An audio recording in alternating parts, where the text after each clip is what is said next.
दोस्तों स्वागत है आपको अपना है YouTube channel make dream career में। दोस्तों हम लोग क्लास 6 का विज्ञान पढ़ रहे हैं, जिसका फर्स्ट चैप्टर जो है वो है भोजन। तो इसका पार्ट 1 और पार्ट 2 कंप्लीट कर दिया गया है। पार्ट 2 के अंत में हम लोगों ने देखा था कि फास्ट फूड क्या होता है, फास्ट फूड खाने का नुकसान क्या क्या है और फास्ट फूड ज़्यादा नहीं खाना चाहिए। इन सभी बातों पर हम लोगों ने चर्चा किया था कि यहाँ पर आपको नमक का मात्रा इसमें कितना है, ये सब बात हम लोग डिस्कशन कर लिए। ठीक है, आज जो हम लोग इस वीडियो में अंतिम पार्ट देखेंगे, उसके बाद हम लोग देखेंगे क्वेश्चन आंसर इसका। ठीक है, तो देखिए ये लेक्चर का अंतिम पार्ट होगा, पार्ट 3 भोजन का। तो चलिए इसमें हम लोग देखेंगे खनिज लवण के स्रोत को फर्स्ट ऑफ ऑल हम लोग देख लेते हैं। ठीक है, तो खनिज लवण में सबसे पहले है आयोडीन का स्रोत। तो आयोडीन का स्रोत जो है वो मछली है, केकड़ा है और आयोडाइज्ड नमक है, अदरक है और फिर समुद्री उत्पाद है। ठीक है, समुद्री उत्पाद है। उसके बाद हम लोग बात कर लेते हैं इसमें फास्फोरस का। ठीक है, किसका?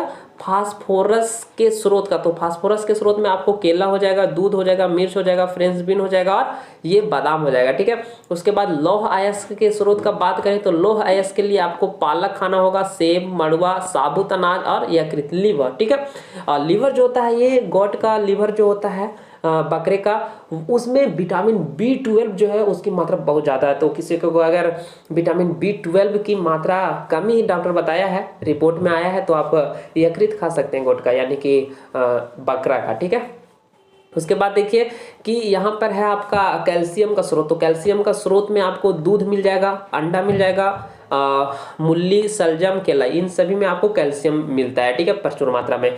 चलिए यहाँ पर देखिए आपको बताया गया है कि आयोडीन का स्रोत। तो आयोडीन के स्रोत में देखिए आपको बताया गया है क्या, समुद्री उत्पाद। देखिए यहाँ पालक भी छाप दिया है यहाँ, लेकिन लिखा नहीं। ठीक है, उसके बाद देखिए मछली है, केकड़ा है, अदरक है, आयोडाइज्ड नमक है। ठीक है, उसके बाद हम लोग बात कर लेते हैं इसमें, ये है आपका किसका, ये आपका फास्फोरस का होगा। तो फास्फोरस के लिए आपको क्या करना है कि दूध लेना है, मिर्च लेना है, बनाना लेना है, फ्रेंच बीन लेना है और आप ले सकते हैं बादाम वगैरह। ठीक है, तो हम लोग देखिए आगे हम लोग बढ़ते हैं। तो आगे हम लोग देख रहे हैं क्या कि यहाँ पर है ये आपका किसका स्रोत है, देख लीजिए इसको सी में दिया हुआ लौह अयस्क का। लौह अयस्क के लिए आपको पालक खाना है, एप्पल खाना है, गुआवा खाना है और मीट खाना पड़ेगा। ठीक है, चलिए नेक्स्ट हम लोग देख लेते हैं अंतिम, वो है आपका कैल्शियम का स्रोत। तो कैल्शियम के लिए आपको मिल्क और एग खा सकते हैं। शाकाहारी लोग खाएंगे मिल्क खाएंगे और मांसाहारी जो अंडा वगैरह खाते हैं वो अंडा खा लेंगे। ठीक है, तो देखिए यहाँ पर एक सवाल है, सवाल बोल रहा है कि आजकल बाजार की मांग को पूरा करने के लिए केला, आम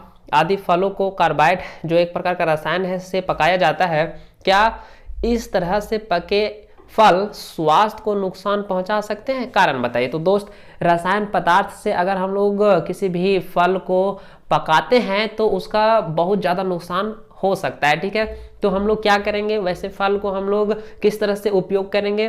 तो फर्स्ट ऑफ ऑल हम लोग क्या करेंगे कि फल को हम लोग बहुत अच्छे तरीके से हम लोग धो लेंगे और धोने के बाद अगर हो सके तो उसका छिलका हम लोग उतार के खाएंगे। जैसे बात कर ले केला का, तो केला एक ऐसा फल है जिसका छिलका उतार के हम लोग खाते हैं। आम, जनरली हम लोग आम का छिलका नहीं उतारते हैं, लेकिन क्या करते हैं कि आम का छिलका खाते भी नहीं है, बाजार का आम होगा तो। ठीक है, अगर हम लोग हर तरफ नेचुरली पका हुआ आम अगर हम लोग खुद उसको तोड़ कर खाते हैं या फिर वो गिरता है चुन के खाते हैं तो उसका छिलका भी हम लोग खा जाते हैं। लेकिन बाजार का जो हम लोग आम लाते हैं उसका छिलका तो नहीं ही जनरली कोई खाते होंगे, तो उसको क्या करेंगे हम लोग चाकू से अच्छे तरीके से हम लोग उसका छिलका को अलग कर लेंगे, तब खाएंगे तो कम से कम नुकसान पहुंचेगा। ठीक है, तो ये इस तरह से हम लोग इसका उपाय कर सकते हैं। चलिए अब हम लोग आगे बढ़ते हैं। बोल रहा है कि आपने भोजन के पोषक तत्वों का शरीर के लिए महत्व जान लिया है। हम लोग जान लिए हैं कि कोई भी पोषक तत्व हो, कार्बोहाइड्रेट, प्रोटीन, वसा, विटामिन, खनिज लवण और रुचांश और जल जो है वो हमारे लिए कितना आवश्यक है, ये हम लोगों ने जान लिया है। अब बोल रहा है कि अब बताइए यदि इसमें कोई पोषक तत्व शरीर को ना मिले या कम मात्रा में मिले तो क्या होगा? क्या होगा? जिसकी कमी से जो रोग होता है वो होने की संभावना बढ़ जाएगा। जैसा कि जब शरीर को आवश्यक मात्रा में पोषक तत्व नहीं मिलते हैं, इस स्थिति को कुपोषण कहते हैं। क्या कहते हैं? कुपोषण हम लोग कहते हैं। मान लीजिए कि कोई व्यक्ति है, उसको प्रचुर मात्रा में जितना उसके बॉडी को जरूरत है पोषक तत्व वो नहीं मिल रहा है, तो हम लोग कहेंगे कि वह व्यक्ति क्या है? कुपोषित है। ठीक है, यानी कि भोजन का कमी उसको हो गया है। अब देखिए यहाँ पर आपको बोल रहा है कि उसके लिए उदाहरण देखिए, यहाँ पर 2 उदाहरण आपको दिया हुआ है। एक जो है ए नंबर में, अच्छा से हम लोग इसको देख लेते हैं। ए नंबर में जो है वो है आपका, ये बोल रहा है ये सूखा रोग से ग्रसित रोगी है, ठीक है, सूखा रोग से ग्रसित है। दूसरा जो है वो है क्वासियोरकर रोग से पीड़ित बच्चा है, ठीक है, इसको अभी हम लोग डिटेल में आगे हम लोग पढ़ेंगे। देखिए यहाँ पर दिया हुआ है सूखा रोग के बारे में, ठीक है, सूखा रोग बोल रहा है कि कम भोजन मिलने पर प्रोटीन तथा कार्बोहाइड्रेट की मात्रा कम हो जाती है, शरीर दुबला पतला हो जाता है और पसली की हड्डियां दिखाई देने लगती है। इसको हम लोग बोलते हैं सूखा रोग, ठीक है। सूखा रोग में क्या होता है, कम भोजन मिलने के कारण कार्बोहाइड्रेट और प्रोटीन कम हो जाता है, जिससे जो हड्डी पसली होता है मनुष्य का या फिर कोई भी जीव का, वो बाहर से दिखाई देने लगता है। उस स्थिति को हम लोग बोलते हैं क्या, सूखा रोग उसको हो गया।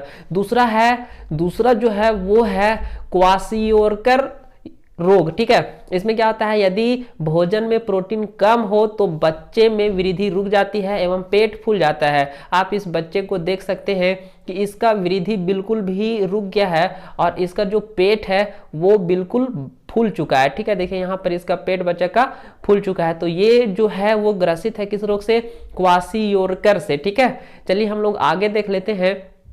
आगे बोल रहा है रतौंधी, विटामिन ए की कमी से होता है रतौंधी, आपको ये पता है। बोल रहा है कि विटामिन ए की कमी से रात में कम दिखाई देने लगता है, ठीक है। रतौंधी बीमारी शाम से ही हो जाता है, शाम में ही कम दिखाई देने लगेगा, सुबह भी कम दिखाई देने लगेगा, रात में भी, दिन भर मतलब बहुत ज्यादा लाइट पड़ेगा तो उसको फ्रेश दिखाई देगा, अदरवाइज उसको कम दिखाई देगा या फिर बिल्कुल भी नहीं दिखाई देने लगेगा, ठीक है। देखिए अब आगे हम लोग बात करते हैं, तो आगे जो है वो है घेंघा रोग। क्या है, घेंघा रोग, ठीक है। इसमें क्या होता है कि गला जो रहता है वो फूल जाता है। चलिए हम लोग आगे इसको हम लोग पढ़ेंगे तो मोर डिटेल में हम लोग इसको समझ लेंगे।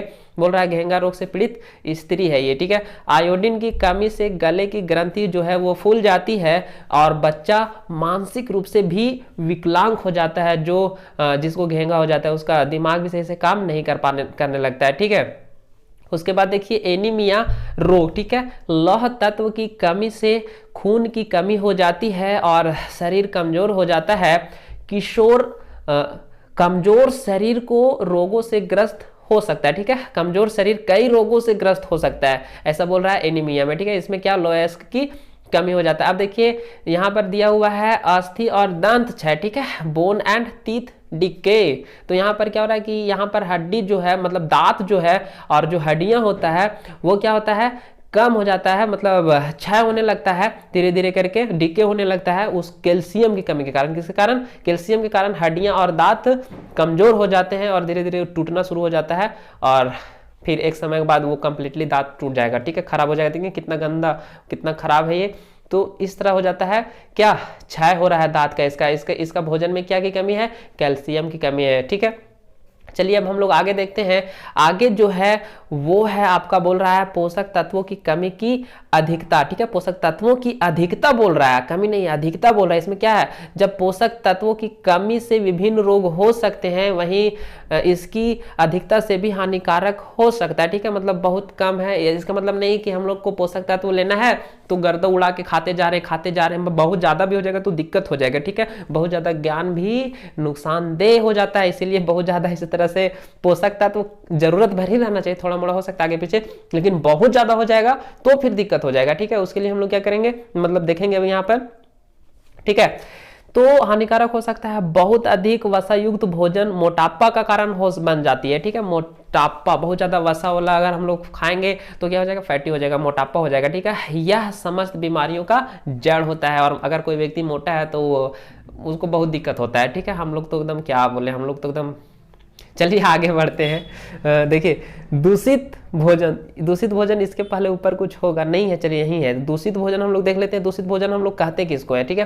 तो दूषित भोजन कोई खराब भोजन नहीं रहता है, वो बाद में दूषित हो जाता है, ठीक है। बाजार में खुली भोजन सामग्रियां, होता क्या है कि दूषित भोजन के कारण एवं उसके बचने के उपाय। देखिए बाजार की खुली भोजन सामग्रियां क्यों नहीं खानी चाहिए। बाजार में जो रहता है, जो बाहर में खटिया वगैरह पर बेचता है, टेबल क्या बोलते हैं उसको, ठेला वगैरह पर जो बेचता है, उस सब का मिठाई नहीं खाना चाहिए। क्यों नहीं खाना चाहिए, अब आप खुद सोच सकते हैं कि वो बीच रास्ता के किनारे पर लगा दिया है, अब वहां पर कितना गाड़ी वगैरह चल रहा है, लोग चल रहे हैं, धूल गर्दा उड़ रहा है, तो वो खाना पर बैठेगा, मतलब अगल बगल में गंदगी है, वहां से आपका वहाँ का जो कीड़ा है उड़ने वाला मक्खी वगैरह, वो क्या करेगा कि वहाँ पर नाली में बैठेगा और वही भोजन पर बैठेगा, फिर वही भोजन को खाने वाला खा जाएगा। तो कहीं ना कहीं बहुत ज़्यादा प्रदूषित वो भोजन रहता है। इसीलिए बोल रहा है कि खुला जगह में जो बेचते हैं वो सबका नहीं खाना चाहिए, ठीक है। या फिर बहुत अगर खुला में अगर कोई बेचता है तो बहुत ज़्यादा सेफ्टी उसको बरतना चाहिए, जिससे लोगों का स्वास्थ्य खराब ना हो, ठीक है। जैसे अगर हम लोग बात कर लेते हैं गोलगप्पे का, तो गोलगप्पे वाले भैया को आपने देखा होगा कि जब वो पानी पूरी बेचते हैं तो क्या करते हैं कि उनका एक कांच का शीशा का एक छोटा सा घर टाइप का रहता है, स्क्वायर या फिर आप उसका क्यूबाइड फॉर्म का, तो वहाँ पर आप देख सकते हैं कि वो सुरक्षित है। गुपचुप जो है वो अंदर में रहता है, उसका जो उसमें जो मसाला भरता है वो भी बहुत सेफ्टी में रहता है। तो गुपचुप जो है वो बहुत ज़्यादा दूषित नहीं कर सकते उसको, ठीक है। इसका मतलब नहीं कि डेली खाएंगे उसको भी डेली नहीं खाना है, लेकिन उस तरह का अगर सिचुएशन है, अगर कोई ठेला वाला जो है वो अगर उस तरह का समोसा बेच रहा है, उस तरह का खाने पीने का सामान, खुला सामान बेच रहा है, तो उसको हम लोग खा पी सकते हैं, दिक्कत नहीं है। लेकिन एक होता है ना कि पूरा खुला है, इधर से भी गर्दा उड़ के जा रहा है, मक्खियां बैठ रही है और वही वाला खा रहा है, वो बहुत ज़्यादा नुकसानदायक होगा, ठीक है। चलिए हम लोग आगे बढ़ते हैं, बात करते हैं कुछ खाने से पहले हाथ धोना क्यों जरूरी होता है, ठीक है। कुछ भी अगर हम लोग खाते हैं तो हाथ धोना जरूरी होता है, क्योंकि हम लोग हाथ इधर उधर कहीं भी टच कर देते हैं और फिर उसी तरह खा जाएंगे, तो फिर हाथ के में जो गंदगी रहेगा वो हमारे शरीर में प्रवेश कर जाएगा, जिससे कई तरह का बीमारी होने की संभावना बढ़ जाती है, ठीक है। देखिए, ठेले में रखे खाद्य सामग्री जैसे जलेबी आदि पर आपने मक्खियां बैठी जरूर देखी होगी, ठीक है। मक्खी का बात कर रहा है। देखिए यहाँ पर बोल रहा है कि आगे हम लोग देखते हैं कि ये मक्खियां गंदी जगहों पर भी बैठती है और अपने साथ सूक्ष्म जीवों को लाकर खाने के पदार्थों को दूषित कर देती है। खुली भोज्य सामग्री पर धूल भी जमा हो जाता है, ठीक है। आगे हम लोग देखिए, बासी खाना भी खाने योग्य नहीं होता है और यह भी दूषित हो जाता है यदि इसे रेफ्रिजरेटर फ्रिज आदि में ना रखा जाए। तो बासी खाना भी नहीं खाना चाहिए। अगर उसको हम लोग खाते हैं तो उसको बहुत अच्छे तरीके से गर्म करके थोड़ा खाना चाहिए, ज़्यादा बासी नहीं, खराब नहीं रहना चाहिए। जैसे रात का है तो सुबह खा सकते हैं उसको गर्म करके अच्छा से, ठीक है, लेकिन नहीं खाना चाहिए। आगे बढ़ते हैं हम लोग, ठीक है। देखिए क्या बोल रहा है कि इस पाठ में हमने यह जानने का प्रयास किया है कि भोजन जरूरी है, भले ही विभिन्न क्षेत्रों में भोजन की विविधता हो, परंतु इसमें पोषक तत्वों का विभिन्नता समान होता है। हमें हर क्षेत्र विशेष का आहार का आनंद लेना चाहिए, ठीक है। आनंद लेने बोल रहा है, जहां भी जाइए मजा से खाइए, वहां जो भी प्रसिद्ध है, ठीक है, और प्रशंसा करनी चाहिए। चलिए हम लोग आगे बढ़ते हैं। आगे यहाँ पर बोल रहा है, इसे भी जान लेते हैं हम लोग। जानने के लिए तो पढ़ रहे हैं हम लोग, तो जानने में क्या दिक्कत है, जानिए। बोल रहा है कि विश्व संस्कृति उत्सव में रांची, हमारा झारखंड राज्य का राजधानी के नामकुंड प्रखंड में 2 किसान खुदीराम मुंडा और जूलियस, क्या लिखा हुआ है, तिग्गा को प्रतिष्ठित श्रेष्ठ कृषि साधन नेशनल अवार्ड से सम्मानित किया गया है, ठीक है। इन्हें यह अवार्ड रसायन युक्त जैविक खेती में योगदान के लिए प्रदान किया गया, ठीक है। जैविक खेती के लिए अपने बड़े बुजुर्गों से पता कीजिए। बोल रहा है कि यहाँ पर 2 नाम आपको दिया हुआ है, खुदीराम मुंडा एवं जूलियस तिग्गा, इनको सम्मानित किया गया है। ये जो है वो रसायन मुक्त, ठीक है, रसायन मुक्त खेती, ये जैविक खेती किया है, ठीक है। इसके लिए उन्हें क्या दिया गया, अवार्ड दिया गया है। चलिए हम लोग आगे बढ़ते हैं। उसके बाद देखिए यहाँ पर बोल रहा है कि इस चैप्टर में हम लोगों ने क्या क्या सीखा है, तो आइए इसको हम लोग थोड़ा सा देख लेते हैं और वीडियो हो जाएगा समाप्त, फिर नेक्स्ट क्वेश्चन लेकर के हम लोग आएंगे, ठीक है।